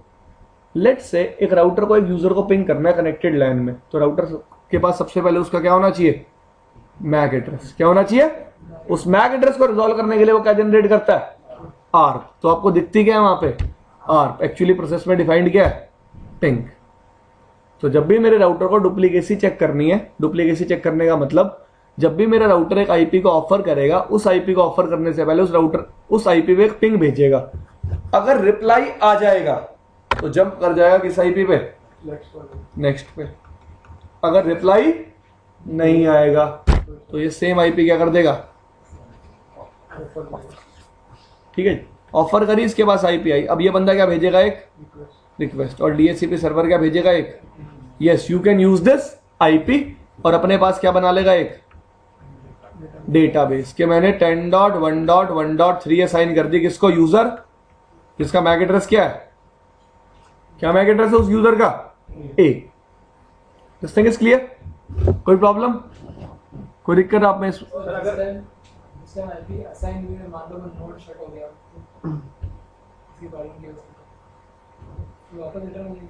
देखो लेट्स से भाई तेरे यूजर ने रिक्वेस्ट की थी आईपी के लिए, डीएचसीपी सर्वर ने एक्नॉलेजमेंट भेज दिया था, but due to some reason आपका होस्ट उस आईपी को रिसीव नहीं कर पाया, एक्नॉलेजमेंट रिसीव नहीं कर पाया, तो वो आईपी डीएचसीपी सर्वर में यूज में ही रहेगी जब तक लीज टाइम उसका कंप्लीट नहीं हो जाता।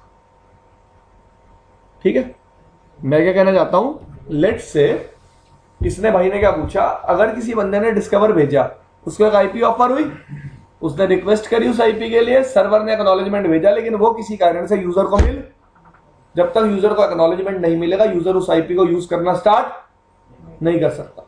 तो सेम मैक एड्रेस, उस मैक एड्रेस के साथ एक आईपी बाइंड हो जाएगी किसमें, डेटाबेस में। हाँ भाई ये आईपी तो मैंने इस यूजर को दी हुई है।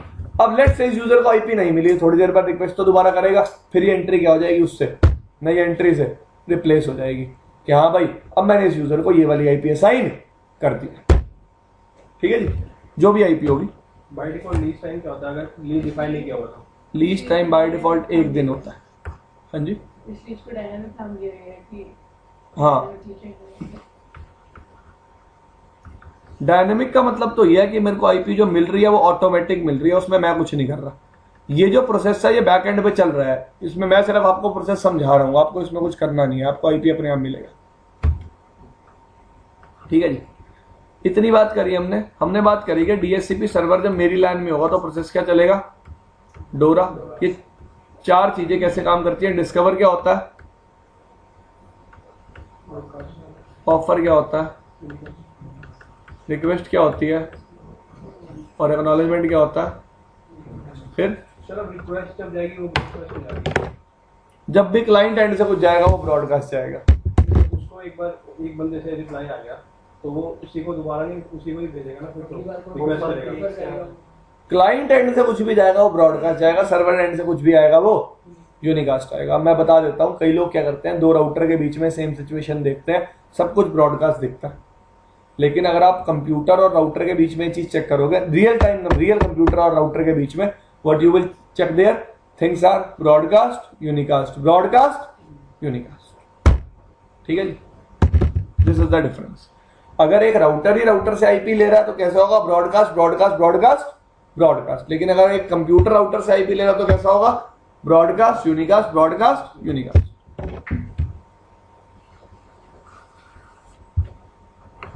चले भाई आगे, दूसरे केस पे आ जाते हैं। इसमें मैसेज टाइम्स आप कौन से मैसेजेस के बारे में जानना चाहते हो? 7 मैसेजेस वो बुक में दिया है। ये वाले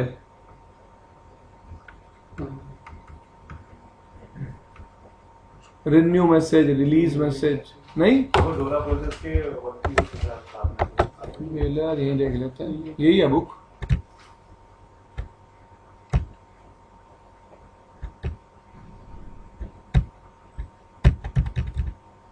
ये आपने नई बुक की पढ़ी थी ना, ये नई बुक की है भाई।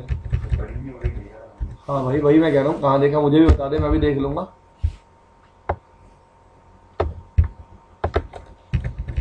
यही पहला पेज है, देखता रहियो। ये इतना डोरा समझा रखा है।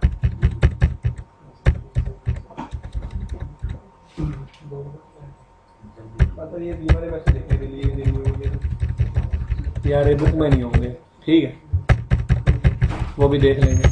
पिछली बुक में तो थे नहीं यार, नए में मैंने डीएचसीपी चेक नहीं किया कभी।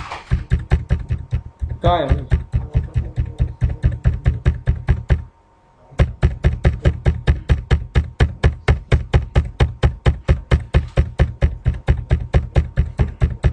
कहाँ देखे थे? बुक है भाई आपके पास? नेट पे मिल जाएगा।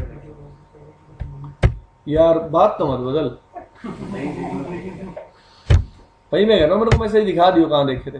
अब मैंने तेरे से पूछा भी कि मैसेज कुछ इस तरह के थे, तूने ये भी मना कर दिया सर नहीं ऐसे भी नहीं थे। मुझे जितनी इन्फॉर्मेशन है ऐसे ही होंगे मैसेज तो।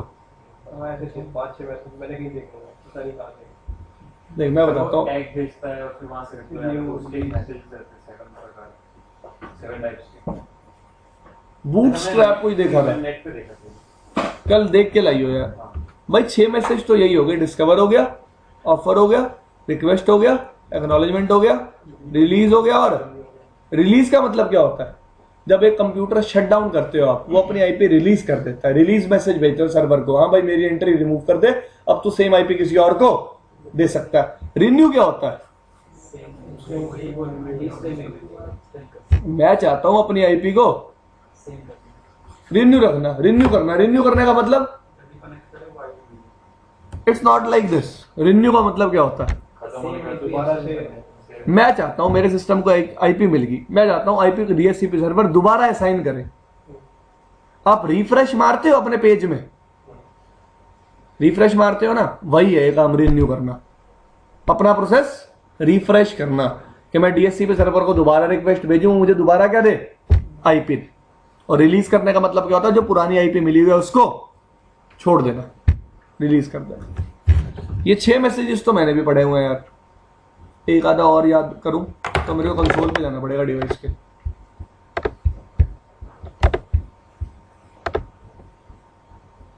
अभी दूसरा केस रहता है डिस्कस करना, डीएचसीपी रिलेटेड।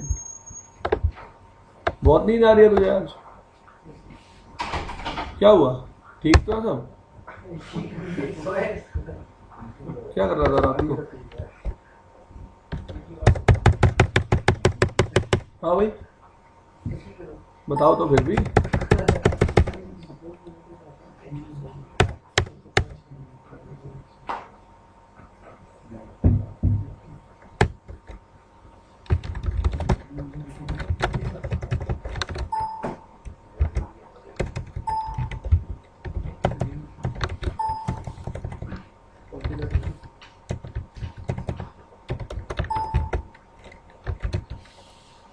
ठीक है, एक रिलीज डीएचसीपी होती है जब भी कोई आईपी रिलीज करनी होती है, एक रिन्यू डीएचसीपी होती है जब भी आईपी कोई रिन्यू करनी होती है। या मैं इंटरफेस स्पेसिफाई कर सकता हूं किस इंटरफेस की आईपी मैं रिन्यू करना चाहता हूं। यही ऑप्शन देखे थे, और भी देख लेता हूं आर लिख के।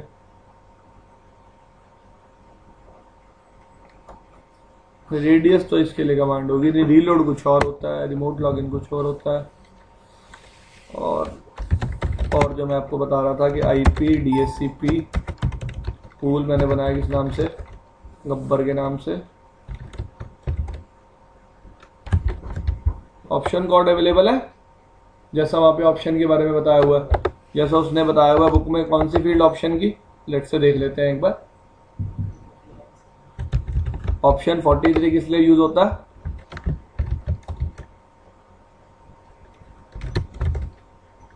ठीक है जी, 43 मतलब WLC की इंफॉर्मेशन देने के लिए। मैं क्या बता रहा हूं, WLC कौन है? ठीक है जी, WLC वायरलेस लैन कंट्रोलर कौन है? 1.1.1.1। ठीक है जी, दिस थिंग इज क्लियर। ऐसे ही मैं बहुत सारे सर्वर्स की इंफॉर्मेशन डीएचसीपी के थ्रू स्प्रेड करवा सकता हूं। हाँ, डीएचसीपी सर्वर की कॉन्फ़िगरेशन है। और ये जो मैंने आपको ये दिखाई थी रिलीज रिन्यू, ये कमांड चलती है क्लाइंट एंड पे, क्योंकि क्लाइंट को आईपी रिन्यू करवानी होती है और क्लाइंट को आईपी रिलीज करनी होती है। एक राउटर भी काम कर सकते हैं, तो इंडस्ट्री में सर्वर अलग से सर्वर नहीं बनाते। डीएस भाई, ये जो डीएचसीपी है ना, इसमें बहुत सारी प्रॉब्लम्स हैं। आप अभी अगर मैं ये बात करूं कि मैं चाहता हूं इस पर्टिकुलर क्लाइंट को यही आईपी मिले, तो सिस्को का डीएचसीपी इसके लिए आपको कोई ऑप्शन प्रोवाइड नहीं करता। हर क्लाइंट को आईपी तो मिलेगा पर वो रैंडम होगा। आप हार्डवेयर बाइंडिंग कर सकते हो लेकिन एक पूल में एक आईपी के लिए। मैं क्या चाहता हूं, let's say what I want कि इस क्लाइंट को यही आईपी मिले, इसको यही मिले, तेरे को यही मिले, उसको कल वही मिले, उसको कल वही मिले, और सबको सेम आईपी मिले रोज के रोज। ये बाइंडिंग में सिस्को के डीएचसीपी पूल में नहीं कर सकता हर यूजर के लिए। सिर्फ कितने यूजर के लिए कर सकता हूं? एक यूजर के लिए एक पूल में। मतलब एक पूल में मैं एक यूजर ऐसा डिफाइन कर सकता हूं, ये इस पर्टिकुलर यूजर को मुझे यही आईपी मिलेगी, लेकिन मल्टीपल के लिए नहीं कर सकता। और माइक्रोसॉफ्ट का जो डीएचसीपी है यही ऑप्शन आपको प्रोवाइड करता है, आपके मल्टीपल यूजर्स को क्या प्रोवाइड कर सकते हो, सेम आईपी। उसका फायदा क्या हुआ, बैक बाइंडिंग एक के लिए बोल रहा हूं। ट्रबल शूटिंग इजी हो जाती है दोस्त। ट्राई टू अंडरस्टैंड, अगर एक बहुत बड़ा नेटवर्क है और मेरी आईपी स्टैटिक है, डीएचसीपी होते हुए भी आईपी स्टैटिक है, भाई इस क्लाइंट को यही आईपी मिलेगी, तो अगर उस पर्टिकुलर आईपी पे कुछ प्रॉब्लम है तो मेरे को लोकेशन भी पता है यहाँ प्रॉब्लम है, मेरे को पूरे नेटवर्क के लिए आर्क टेबल चेक करने की जरूरत नहीं है, तो टाइम कंज्यूमिंग कम होगा। जब trouble shooting point of view, जब 10,000 होस्ट बैठे होंगे ना और आप कहीं नेटवर्क एडमिन होंगे, तो आप भी भगवान से यही चाहोगे कि आईपी कैसी हो, स्टैटिकली बाइंड हो, मैक बाइंड हो। क्यों मैक बाइंड? भाई एक बंदा कहेगा मैं इस साइट से बोल रहा हूं, अब ये तो है नहीं 10,000 यूजर छोटे से रूम में बैठ जाएंगे, एक बहुत बड़ा कैंपस भी होगा, वो कहेगा मैं भाई इस साइड से इस साइड पे बैठा हूं, आपको यही नहीं पता चलेगा उस साइड पे किस कंप्यूटर पे बैठा है। टी शूट किसको, ट्रबल शूट किसको करोगे आप? ये सीट तो पता होनी चाहिए ना उसकी, तो सीट कैसे पता होगी, जो मैक कैसे होगा, स्टैटिकली बाइंड होगा, हर यूजर को यही आईपी मिलेगी रोज। ये फायदा है माइक्रोसॉफ्ट का डीएचसीपी यूज करने का, ठीक है जी। और एक बात और, एक और बहुत बड़ा बेनिफिट मिलता है कि राउटर को अब ये फालतू का काम नहीं करना, राउटर को सिर्फ डीएचसीपी रिक्वेस्ट को फॉरवर्ड करना है, देखना नहीं, ठीक है जी। अपने होम राउटर्स में भी फुल दिखाएगा, home routers in the sense, जो लगे रहते हैं। हाँ यार, तू हमेशा CCNP लैब से कनेक्ट करता है, तेरे को आईपी नहीं मिलता, हम आईपी क्यों प्रोवाइड कर रहे हैं आपको, रैक का एक्सेस देने के लिए।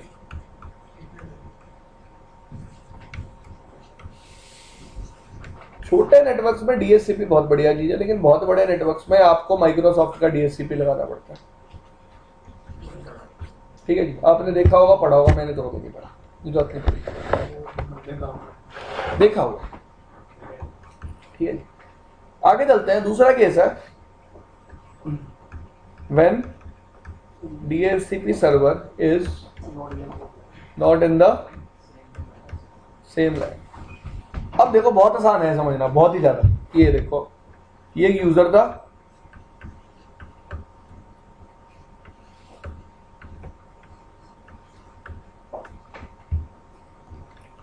इस बंदे ने क्या जनरेट किया, डिस्कवर। इस बार डीएचसीपी पूल किस पे एग्जिस्ट करता है, R2 पर, ठीक है। इसने डिस्कवर जनरेट किया, किसके पास आया, R1 के पास। अभी मैंने आपको थोड़ी देर पहले बताया था कि R1 इस ब्रॉडकास्ट को फॉरवर्ड नहीं कर सकता, क्योंकि ये ट्रैफिक आएगा कैसे, ब्रॉडकास्ट। अब आप क्या करोगे, आप इस ब्रॉडकास्ट ट्रैफिक को एक्चुअली क्या करवाना चाहते हो, रिले। कहां तक, R2 तक। R2 के इंटरफेस का आईपी क्या, 12.2। तो अगर आप चाहते हो कि राउटर पे रिसीव होने वाला ब्रॉडकास्ट ट्रैफिक रिले हो जाए, क्या बोल रहा हूं मैं, रिपीट करो मेरी बात को। अगर मैं चाहता हूं कि राउटर के इंटरफेस पे रिसीव होने वाला ब्रॉडकास्ट ट्रैफिक क्या हो जाए, रिले हो जाए, क्या हो जाए, रिले। अब जब मैं उसको एक ब्रॉडकास्ट डोमेन से दूसरी ब्रॉडकास्ट डोमेन में भेजूंगा, एज अ ब्रॉडकास्ट तो नहीं भेजूंगा, ऐसा क्या भेजूंगा, क्या भेजूंगा, यूनिकास्ट। हाँ जी, बिल्कुल डिफरेंट नेटवर्क से आईपी इंपोर्ट करना। तो मैं इस इंटरफेस पे कमांड चलाऊंगा, कमांड का नाम है आईपी हेल्पर एड्रेस 12.2। तो इस इंटरफेस पे जितना भी ब्रॉडकास्ट रिसीव होगा, वो इस ब्रॉडकास्ट को किसमें कन्वर्ट कर देगा, यूनिकास्ट में, और किसके पास भेज देगा, 12.2 के पास। अब जब ये यूनिकास्ट जाएगा तो यूनिकास्ट में दो चीजें होती हैं, सोर्स भी और डेस्टिनेशन तक क्या होगी, और सोर्स क्या होगा, इस पर्टिकुलर इंटरफेस की आईपी। लेट्स से आईपी क्या है, तो 10.1 क्या होगा, सोर्स और डेस्टिनेशन क्या होगी, 12.2।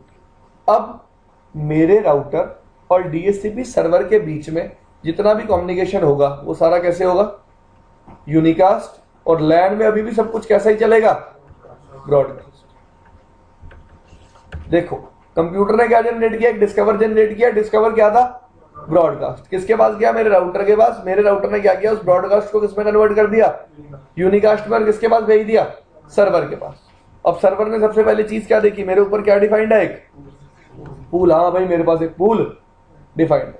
दूसरी बात, सर हमने इसमें ये कहाँ डिवाइन किया कि सिर्फ ओपर रिक्वेस्ट को ही ये रिले करेगा? ये तो नहीं bro। ICMP की कोई रिक्वेस्ट है उसको रिले करेगा। किसकी? ICMP वाले को रिक्वेस्ट करती है। ब्रॉडकास्ट रिक्वेस्ट आएगी, उसी को रिले करेगा। IP helper address is the command that is used to relay broadcast request. तो आईसीएमपी कभी भी ब्रॉडकास्ट तो नहीं होगा ना, ठीक है भाई, ये बात याद रखो। ब्रॉडकास्ट कोई भी कर सकती है। डीएनएस भी हो सकती है, it can be DNS also, वो सिर्फ डीएससीपी नहीं है, डीएनएस के केस पे भी होगा, ठीक है भाई। अब इसने क्या किया, अपने ऊपर पूल देखा, लेट्स से इस पे सेम पूल था, तो पहली आईपी प्लीज ने 10.1.1.1 इसको ऑफर किया, लेकिन इसको ऑफर करने से पहले इस आईपी के लिए क्या भेजा, एक पिंग R1 तक गया, R1 के इस इंटरफेस पे यही आईपी थी, R1 ने रिप्लाई कर दिया, जिससे इसको पता चलेगा कि 10.1.1 किसमें है, यूज में। अब कौन सी आईपी ऑफर करी, 10.1.1.2। ऑफर करने से पहले इसके लिए भी क्या भेजा, पिंग भेजा, पिंग का कोई रिप्लाई नहीं आया। अब जब R2 अपना ऑफर R1 तक भेजेगा, ये ऑफर कैसा जाएगा, यूनिकास्ट, लेकिन R1 फिर इस ऑफर को आगे क्या कर देगा, ब्रॉडकास्ट।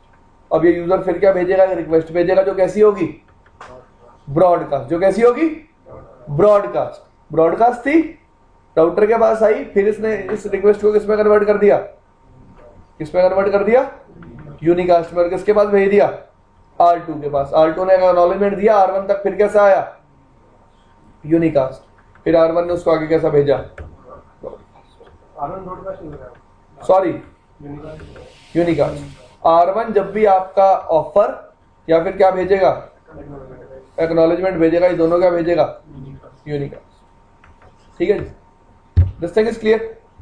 तो ऐसे काम करेगा आपका रिलेटेड, जैसे आपका क्वेश्चन था, अब आपके क्वेश्चन पे आ जाते हैं। ये एक मल्टीलेयर स्विच है, यहाँ पे VLAN 10 का यूजर भी है, 20 का यूजर भी है और 30 का यूजर भी है। पहला केस क्या है कि तीनों को आईपी इस मल्टीलेयर स्विच को देनी है, तो इस पे कितने पूल बनेंगे, 3 पूल, एग्री। और तीनों यूजर को अलग अलग नेटवर्क का क्या मिल जाएगा, आईपी मिल जाएगा। कोई प्रॉब्लम आएगी इसमें, इस पे आपको 3 SPI भी बनाने पड़ेंगे, याद रखना क्या बनाने पड़ेंगे, क्योंकि SPI किसका काम करते हैं, किसका काम करते हैं, डिफॉल्ट गेटवे। एक जो मल्टीलेयर स्विच पे मैं SPI बनाता हूं, वो किसका काम करते हैं, डिफॉल्ट गेटवे का। हमने बात की थी मल्टीलेयर स्विचिंग, जिस दिन हमने पढ़ी थी उस दिन मैंने आपको बताया था कि SPI किसका काम करेंगे, डिफॉल्ट गेटवे का।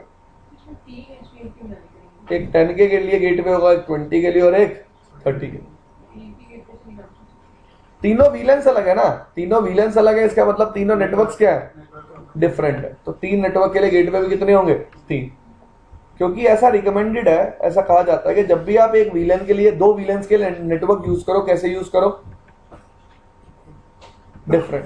मैं VLAN 10 के लिए अलग नेटवर्क चलाऊंगा और 20 के लिए अलग चलाऊंगा, उनके लिए मैं सेम नेटवर्क कभी भी नहीं चलाऊंगा। डिफॉल्ट गेटवे हर एक का अलग अलग हाँ, हर नेटवर्क के लिए डिफॉल्ट गेटवे अलग हो। जैसे ये लगा लो, ये राउटर है, इधर 10 का नेटवर्क चल रहा है, इधर 20 का नेटवर्क चल रहा है। 20 का नेटवर्क के लिए गेटवे किस इंटरफेस की आईपी होती थी, इस इंटरफेस की। 10 नेटवर्क के लिए गेटवे इस इंटरफेस की IP. In a similar way VLAN 10 है, VLAN 20 और VLAN 30 है, तो कितने गेटवे बनाऊंगा, 3, क्योंकि नेटवर्क भी कितने हैं, 3। एक अगला केस और थोड़ा सा डिफिकल्ट केस, ये एक स्विच है मल्टीलेयर, एक यूजर है VLAN 10 में और ये क्या लगा हुआ है, एक सर्वर। ये किस VLAN में है, 20। ये यूजर है, इसको आईपी चाहिए, तो पहला SPI बनेगा इंटरफेस VLAN 10 के लिए, दूसरा SPI बनेगा इंटरफेस VLAN 20 के लिए, एग्री। अब अगर 10 को आईपी लेनी है 20 से, तो ट्राई टू अंडरस्टैंड मेरा सर्वर किसमें एग्जिस्ट करता है, किसमें एग्जिस्ट करता है, डिफरेंट ब्रॉडकास्ट डोमेन में। तो ये पर्टिकुलर यूजर क्या करेगा, एक डिस्कवर सेंड करेगा, डिस्कवर इसका कौन रिसीव करेगा, SPI। अब इसके SPI को बताना पड़ेगा ना, तेरे पे जितना भी ब्रॉडकास्ट ट्रैफिक रिसीव हो, तेरे को रिले किसको करना है, 12.2 को। तो यहां पे क्या कमांड चलेगी, आईपी हेल्पर एड्रेस 12.2, जिससे इस SPI पे जितना भी ब्रॉडकास्ट ट्रैफिक रिसीव होगा, सारा रिले किस पे हो जाएगा, इस सर्वर। ठीक है भाई, कोई दिक्कत भाई आपको इसमें, फिर भी फुल तो 10 VLAN के हिसाब से बनना पड़ेगा। 10 VLAN के हिसाब से बनाऊंगा। और किस पे बनाऊंगा? सर्वर पे, जो किस VLAN में है? 20 में। ठीक है, कोई प्रॉब्लम? टीम कौन भेजता है? क्लाइंट भेजता है, सर्वर भेजता है? सर्वर भेजता है। सर्वर को डुप्लीकेसी चेक करनी है ना। क्लाइंट ग्रेशियस आर्म जनरेट करेगा आईपी मिलने के बाद, वो फिनोमिनन है, उसका डीएससीपी से कोई लेना देना नहीं है। वो तो कन्फिक्शन, वो नॉर्मली भी क्या होता है, आप एक क्लाइंट को डीएससीपी के थ्रू आईपी दो या फिर स्टैटिकली आईपी दो। क्लाइंट क्या करता है? ग्रेशियस आर्म खुद जनरेट करता है, चेक करने के लिए ये पर्टिकुलर आईपी सेम लैन में कोई और यूजर तो यूज नहीं कर रहा, इस पर्टिकुलर चीज को चेक करने के लिए। ठीक है भाई।